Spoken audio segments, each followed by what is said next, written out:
Bonjour et bienvenue dans ce nouveau tutoriel de l'Académie du Web Design. Aujourd'hui, nous allons nous entraîner avec les Flexbox d'Elementor, donc version 3.6 minimum, de façon à les prendre en main. Donc je vous incite à regarder mes tutoriels précédents pour voir comment activer les Flexbox sur votre installation WordPress. Donc on va prendre un cas relativement simple et on va voir les Flexbox Direction en anglais, donc les directions Flexbox, et on va voir comment est-ce qu'on peut les gérer en mode responsive. Donc on se retrouve tout de suite sur la scène principale, donc sur mon Elementor. Et là, donc maintenant, étant donné que j'ai activé les Flexbox, j'ai bien conteneur sur la gauche dans les widgets, au lieu d'avoir, comme dans les versions précédentes, section et colonne. Alors je vais créer une nouvelle Flexbox. En fait, je vais créer même deux Flexbox qui vont se suivre. Voilà, donc là j'ai deux Flexbox, et l'idée ça va être de reproduire un petit peu un call to action, c'est-à-dire avec une image, un titre, et un éditeur de texte et un bouton. Donc on va en faire deux différentes. Donc dans la première dans la première section, enfin le premier conteneur, je vais rajouter à l'intérieur un autre conteneur. Alors je vous conseille d'activer le navigateur ici, que vous pouvez docker d'ailleurs sur la droite de l'écran, de façon à voir la structure de votre page. Donc ça, on va l'appeler le conteneur 1. Ensuite, dedans, il va y avoir un conteneur gauche. Et on va également insérer un conteneur droit. Voilà, comme ça, on va avoir trois conteneurs droit. Donc l'idée c'est, il ne faut pas les mettre les uns dans les autres, donc je vais le ressortir, voilà, pour les avoir au même niveau. Donc dans le conteneur de gauche, on va mettre une image. Donc je vais mettre une image, voilà, à l'intérieur, et dans le conteneur de droite, je vais rajouter donc ce qu'on a généralement dans un call to action, c'est-à-dire un titre. Alors là, il faut bien arriver à le mettre au bon endroit. Voilà, et ensuite j'ai un éditeur de texte. Voilà, donc au-dessous, et finalement j'ai un bouton que je vais prendre ici et que je vais mettre également au-dessous. Voilà. Alors bon, il y a quelques soucis pour les mettre les uns exactement où on veut les mettre, donc c'est pour ça que c'est intéressant de travailler à partir du navigateur, c'est beaucoup plus simple pour les réagencer. Donc là j'ai les éléments de mon conteneur principal. On va commencer par le conteneur 1. On a conteneur de gauche donc qui contient une image. Alors on va aller sélectionner une image. Je vais prendre cette belle image. Voilà. Ensuite on a un titre. Alors là on va mettre Découvrez l'océan Atlantique. Alors je vous conseille de toujours taper en minuscule tous vos textes, en tout cas pour tout ce qui concerne les titres. Parce que ça veut dire que, en fait, vous pourrez toujours dans le style typographie venir dans la transformation, changer soit en majuscule, soit capitaliser les premières lettres des mots, alors ça c'est les anglo-saxons, soit revenir en mode normal, c'est-à-dire tel que vous l'avez tapé. Donc là je le passe en majuscule, je vais passer à 2 EM, voilà. Ensuite on va avoir un éditeur de texte, on va saisir un texte, un littoral splendide, sauf à vos yeux. Préparez vos appareils photo.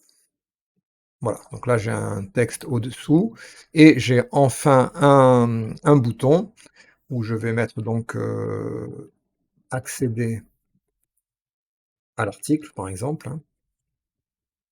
Voilà, donc là, alors il a repris j'ai un thème, j'ai défini des couleurs et des polices par défaut, donc il les a repris. Par défaut, je vais simplement mettre un couleur de texte blanc, on va faire du blanc, voilà. Et puis, rayon de bordure, je vais les enlever, donc voilà, là j'ai tous mes éléments. Alors, un call to action, je vais le faire de la façon suivante. Ce que je veux, c'est avoir sur la gauche l'image, et sur la droite, le texte, l'éditeur de texte et le bouton. Alors pour faire ça, mon conteneur principal qui est celui qui contient mes deux conteneurs, je vais lui donner donc une flexbox direction, c'est-à-dire que la direction que je veux pour ce conteneur-là, c'est une direction horizontale. Je veux avoir les deux sous-conteneurs, le conteneur à gauche et le conteneur à droite. Donc je prends mon conteneur principal et je vais dans mise en page éléments, et là je vais aller Donc la direction, c'est ici, hein, donner une direction horizontale. Donc du coup, alors je vais mettre un peu de padding en haut pour, enfin un peu de marge, pardon, pour que ce soit un peu plus centré. On peut même descendre un peu, voilà. Donc là, j'ai la direction qui est bien horizontale pour mon conteneur principal, ici, hein. Donc là, c'est parfait. Ensuite, on a l'image. Alors par défaut, on a une répartition 50-50, hein, c'est-à-dire que chaque conteneur prend 50% de la largeur du conteneur principal. Alors je peux le changer ici, hein, en passant en pourcentage, alors en mode plein écran, en pleine largeur. Voilà, je peux venir régler. Alors je vais faire 35%, même un peu plus, on va faire 40%. Et là, je vais faire en pleine largeur 60%. Voilà. Donc ensuite, on voit qu'on a un écart ici de 20 pixels entre les deux conteneurs. On a 20 pixels d'écart. Pourquoi? Parce que par défaut, le conteneur possède, donc dans l'onglet éléments, dans mise en page, alors ce qu'on appelle Elements Gap, c'est-à-dire une gouttière entre les éléments, un espace entre les éléments. Alors il n'y a rien, mais il faut savoir que c'est 20 pixels. Donc si je mets 0, voilà, hop, là du coup maintenant j'ai plus aucun écart entre les conteneurs. Donc généralement c'est ce que je vous conseille, de façon à pouvoir gérer simplement les écarts entre vos différents conteneurs. Alors ensuite, sur le conteneur de droite, j'ai un alignement en haut par défaut. Alors je sélectionne le conteneur de droite, et là je vais aller dans les éléments de ce conteneur-là, donc centré, alors il est déjà centré. Et là j'ai la justification pour le coup horizontale, donc je vais centrer aussi au milieu. Et donc là c'est parfait, je vais augmenter un petit peu mon bouton, hein. Je vais passer à un bouton, voilà, un grand bouton par exemple. Et donc là, j'ai un premier exemple, le conteneur 1. Alors je vais prendre le conteneur principal et on va lui mettre dans le style l'arrière-plan, on va lui mettre une petite couleur d'arrière-plan, très, très légère, voilà, de façon à le différencier. Voilà, donc là c'est fait. Alors c'est un conteneur pleine largeur, donc ça c'est parfait. Alors si je voulais n'avoir le fond, alors parce qu'attention, la section, enfin la section, le conteneur principal est toujours pleine largeur. Donc ça veut dire que si je veux uniquement la couleur grise dans les conteneurs secondaires, il faut que je les affecte aux conteneurs secondaires. Au conteneur principal, si je joue avec les paddings, ça ne va pas toucher le fond, et si je joue avec les marges gauche et les marges droite, là par contre ça va changer un peu la répartition des conteneurs. Donc je vous conseille, si vous souhaitez mettre un fond uniquement sur les espaces à l'intérieur de la zone d'affichage du conteneur principal, c'est venir, donc je vais couper cette couleur là, je vais enlever la couleur à mon conteneur principal, et là globalement je vais aller dans chacun des autres conteneurs intérieur, mettre la couleur. Alors je la mets même là où il y a l'image, parce que si j'avais du padding ou quoi, on pourrait la voir, hein, ce serait tout à fait faisable. Voilà. Et donc là maintenant j'ai une zone alignée, hein, qui est bien. Alors mon bouton au survol, alors normal j'ai blanc et l'arrière-plan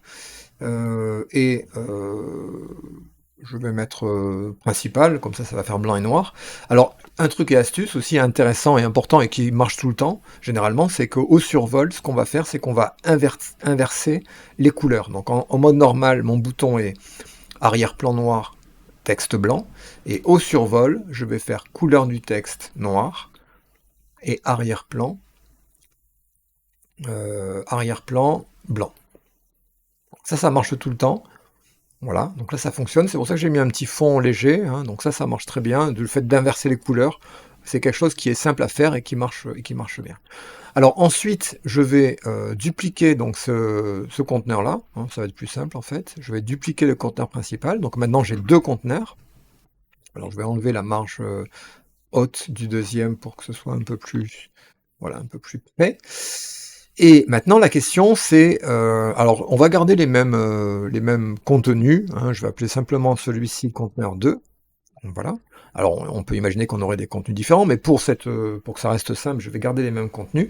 Et l'idée c'est de voir ce que ça va donner en mode responsif. Donc en mode responsif, lorsque je vais basculer, alors en tablette, alors déjà on voit qu'en tablette il y a un certain nombre de problèmes qui se passent, notamment dans la taille des éléments. dans la largeur aussi, puisque cette photo, en fait, enfin cette image va s'afficher dans la première colonne. Donc on voit que peut-être en tablette, on devrait revenir à quelque chose comme ceci. Donc là, je copie et je colle sur le style du deuxième. Je copie et je coller le style. Voilà, de façon à avoir la même chose. Alors j'ai copié en même temps le padding, je vais le récupérer à 4. 4, 0, 0 et 0, voilà. Et quand je passe en mode téléphone, là, on a donc les conteneurs qui s'affichent toujours. Alors bon, là ça fonctionne plutôt bien. On pourrait par exemple inverser l'ordre d'affichage des éléments, à savoir le fait qu'on ait le conteneur de gauche en premier et le conteneur de droit en deuxième. Ben, si on veut, on peut l'inverser. Comment? Par les Flexbox directions. Donc on va simplement revenir en mode téléphone, et là, sur le conteneur, le deuxième conteneur, donc principal, hein, le deuxième, donc je rouvre le navigateur, conteneur numéro 2, donc, qui a en fait une copie du premier, mais il pourrait y avoir des contenus différents. Et on va se mettre en cas réel d'ailleurs, hein, c'est-à-dire qu'on va simplement inverser les deux conteneurs dans le deuxième. C'est quelque chose qu'on voit très souvent, ça, hein, des sections qui se suivent, avec à gauche l'image, à droite du texte, ensuite à gauche du texte et à droite l'image. Dans ce cas précis, on va avoir un souci quand on va passer en mode responsif. Parce que on a donc l'image, alors je vais un petit peu, attendez, mettre un petit peu de, venir un peu toucher voilà, toucher ça. On va un petit peu avoir une hauteur minimum, voilà, pour un peu augmenter ça. Et un peu de padding dans ma colonne en marge interne, en EM.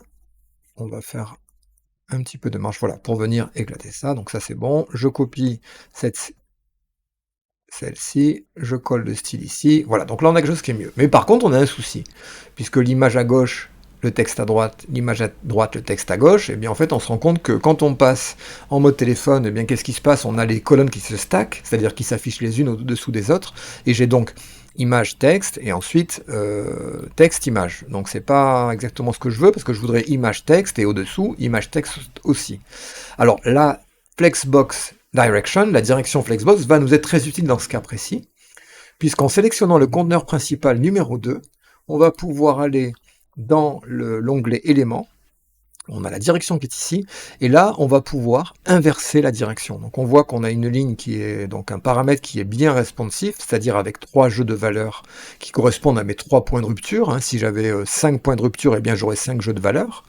J'ai 3 jeux de valeurs pour mes points de rupture standard. Ça veut dire que si j'inverse, et ça s'appelle ligne inversée, mais j'ai colonne et colonne inversée, j'ai un affichage qui va donc s'afficher horizontalement ou verticalement, mais d'une méthode inversée. Donc si je passe, alors là, bon, je passe en colonne inversée, et là on voit que tout de suite, on se retrouve avec l'image en premier et le texte en deuxième. Donc c'est exactement ce que je veux. Si je reviens sur ordinateur, ça n'a pas touché, puisque évidemment, et d'ailleurs on le voit là, le paramètre est resté fixé à horizontal en ligne sur desktop. Sur tablette, on a aussi horizontal en ligne, et là on pourrait également venir un petit peu retoucher ça. Hein. Bon là je mettre un peu de padding aussi également ici, en EM, je vous conseille de travailler en EM, hein, pas en pixels. Voilà, ici on pourrait aussi mettre un peu de padding en EM, de façon à venir se caler. Alors là, c'est la taille de l'image qui va pas. Attendez, hop. Alors sur celui-ci, hop, on a, hop, alors ça c'est le problème des images sur Elementor, hein. C'est pour ça qu'on travaille souvent avec des images en arrière-plan. Là on voit que le ratio de l'image n'est pas identique, n'est pas égal au ratio de ma colonne, donc du coup j'ai un souci. Je vous montre une façon très simple de gérer ça. On enlève cette image et on va la mettre en fond de conteneur, ici. On récupère la même image, on l'insère. Ici on va pouvoir régler dans avancer. Alors ça a changé d'endroit sur le conteneur ici. Style.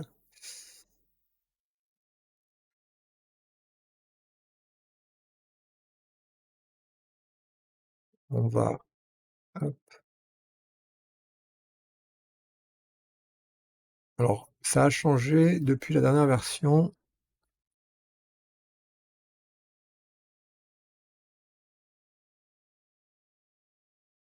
Hop, je reviens comme ceci.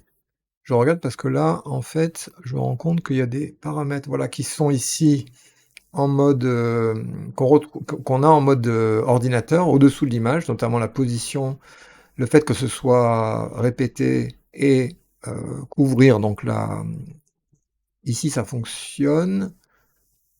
On va un petit peu augmenter ça et je me rends compte que quand on passe en mode, tablette, j'ai plus les paramètres donc je sais pas si c'est ah oui, mais non, j'ai plus si, j'ai plus les paramètres parce qu'il faut que je remette l'image, c'est pour ça. Donc il faut remettre l'image non, même pas. Non, je sais pas pourquoi et en mode, téléphone, on n'a plus non plus les paramètres donc je sais pas si c'est un bug ou s'il y a un problème particulier là-dessus. Mais bon, je vais creuser le problème et je reviendrai, je vous ferai un tutoriel sur ces problèmes-là. Donc voilà, on a vu avec la direction Flexbox direction le fait de pouvoir inverser les colonnes ou les lignes, ça marche dans les 2 sens. Les paramètres sont retenus suivant le mode courant, donc sur smartphone ou sur desktop. Alors voilà, je m'arrête là, c'est le Flexbox Direction, il faut vraiment maîtriser ça pour pouvoir gérer ces mises en page d'une façon responsive et intéressante. Si ça vous intéressait, ben écoutez, abonnez-vous à ma chaîne et je vous dis à bientôt pour un nouveau tutoriel.